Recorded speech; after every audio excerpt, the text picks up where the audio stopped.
Ui, Alham- perform weh. Alhamdulillah. Teori dapat nombor 7, amali dapat nombor 3. Daripada ada 200 lebih pelajar.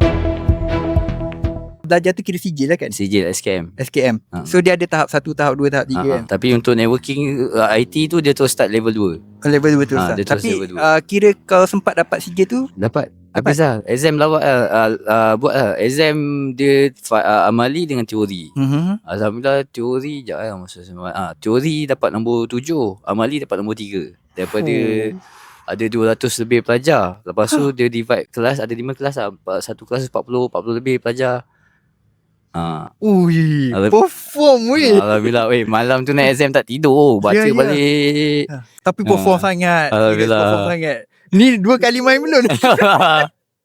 Tu yang college nak sponsor, sambung DKM level 3, level 4 Lepas tu? dekat. So aku masa tu macam bukan masa direct masa tu dia sejam, setahun 2 tahun setengah agak nak settle sampai DKM tu kan.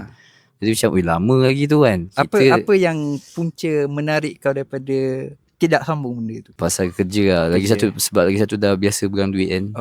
Kalau kita memang daripada kecil sekolah mungkin dah tak biasa pegang duit lagi, okey lah. Ini memang dah kerja daripada kecil, dah kerja, dah pegang duit sendiri, dah beli barang sendiri, apa benda yang kita dah shock betul. Motor kita beli sendiri kecil-kecil kan.